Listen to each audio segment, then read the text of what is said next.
Hey there, welcome back to my kitchen. In today's video, I'm sharing some meals that take only about 30 minutes or even less than 30 minutes, so that means they are quick, easy, and quite budget friendly as well. So I hope you enjoy, but let's go ahead and get started.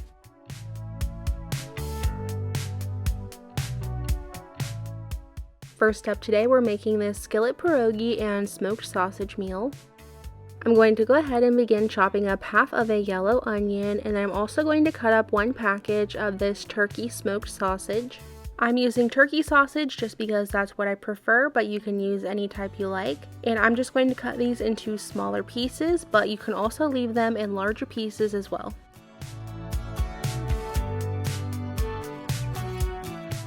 Moving over here to my skillet, I'm going to add a little bit of butter and some olive oil in here. Give that a moment to heat up, and then we're going to add in our onions and our sausage and brown that up until they've got some nice color to them. Go ahead and just remove those out of the pan and set them aside for right now. You'll also notice there in the back I went ahead and boiled up one package of pierogies according to the package directions, and once those are all the way done, I'm going to go ahead and drain the water out.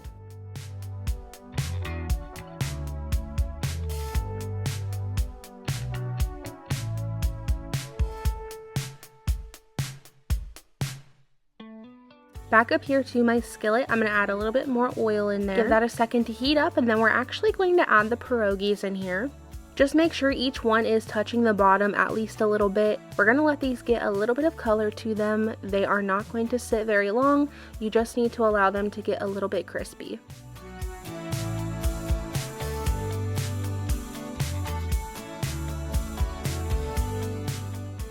I only let these sit here for a minute or two. Like I said, it will not take long at all. You're just going to flip them over and repeat that on the other side.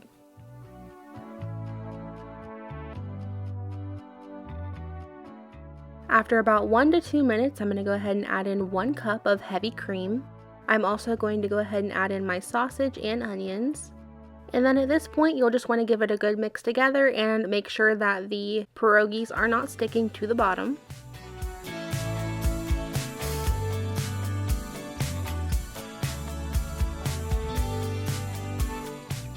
Next, add about 1/4 to 1/2 teaspoon of garlic powder and a couple shakes of salt and pepper to taste. This step is optional. I like to just lightly sprinkle in a little bit of red pepper flakes, but you do not have to do that. And now you can go ahead and give that another good mix together.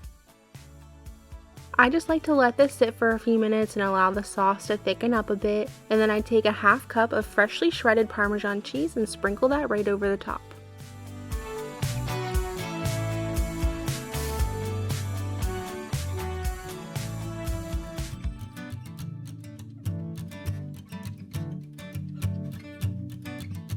Here's what my plate was looking like in the end. This is an extremely simple dinner with very few ingredients, and we both really love it. I'm actually planning on making this for my entire family this week, so that should be fun. But I really do just love the simplicity of this meal. It's very filling and very homey, and I just love that about this recipe. And then on the side there, I did go ahead and make some Italian style green beans to go with it.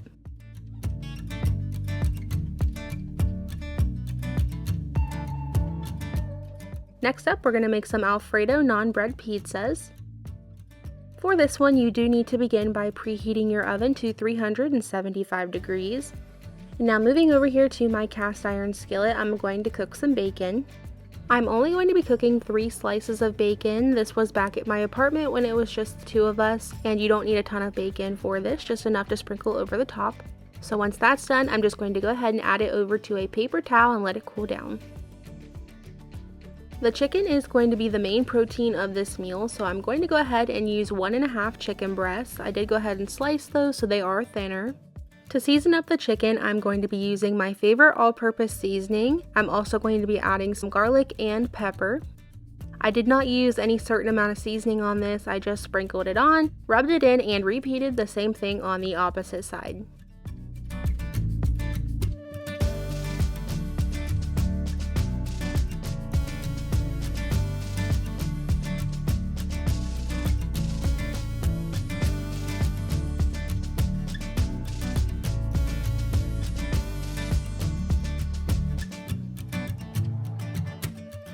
Heading back over to the skillet that I cooked the bacon in, I left a little bit of bacon grease in there, not a ton, but just enough to keep it from sticking and add some flavor.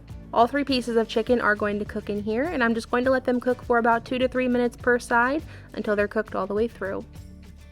While the chicken was finishing up, I did go ahead and chop up 1 green onion, I sliced up some Roma tomato, and I chopped up the bacon that we cooked earlier.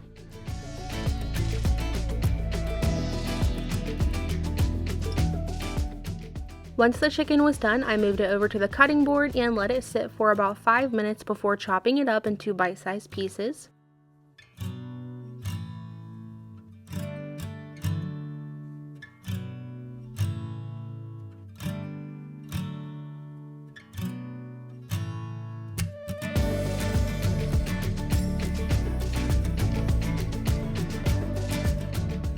And now finally I'm adding my naan bread onto my baking sheet, and for this we are just going to be using some Alfredo sauce from the jar. You can make your own if you're feeling like it, but it's not necessary. I spread that over top of both of our naan bread pizzas and then added on the chicken.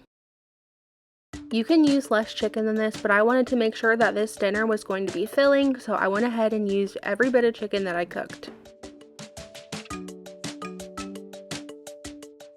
Next, for the cheese, I'm adding about a half cup of shredded mozzarella cheese onto each pizza.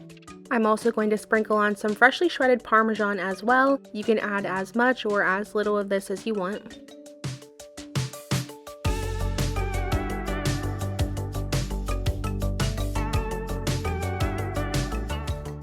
I'm also going to go ahead and add on my sliced tomato. My husband does not like sliced tomato like this, so I just added this onto mine.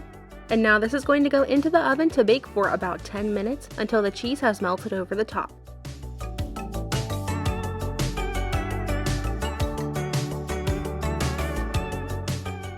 Now that this is out of the oven, I'm going to go ahead and add the bacon on here along with the green onion.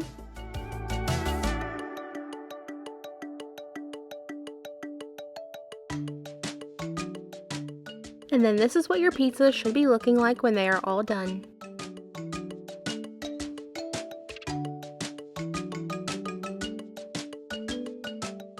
Naan bread pizzas are so simple and you can make them with just about anything, so if you've never tried making a naan bread pizza before, I definitely recommend it. But this Alfredo chicken pizza turned out to be great, and it was also very filling with all of that chicken.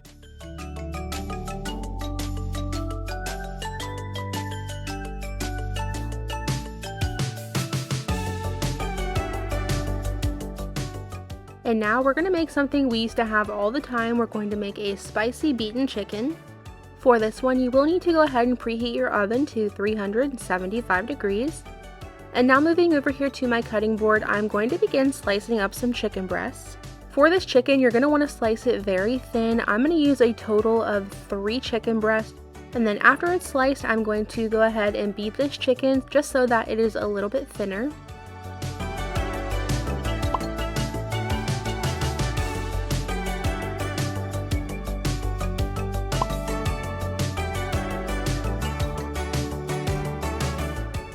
Once that is done, I'm just going to lightly sprinkle over some plain breadcrumbs and flour onto each side of my chicken breasts.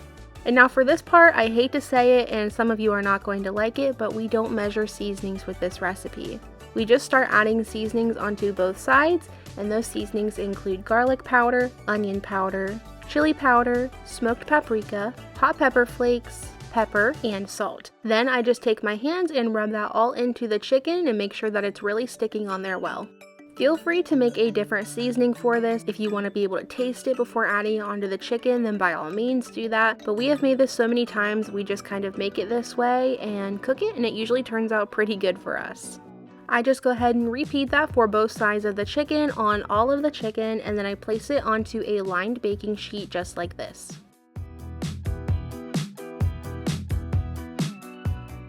For the bake time, it just depends on how thick your chicken is. This chicken only took about 10 minutes in the oven for everything to be cooked all the way through to at least 165 degrees. Just keep in mind that this is a very spicy chicken, so if you are not a big spice fan, you may want to change some of the seasonings up a little bit. This is what it was looking like on my plate. I did make some noodles to go along on the side with this. I do believe this was a white mac and cheese, and then I also just steamed up some broccoli on the side. Thank you so much for watching today's video. I hope you enjoyed and found some recipes that looked good to you. Don't forget to leave me a flower down in the comments below to let me know that you made it all the way to the end of today's video, and I hope to see you back here very soon. Bye!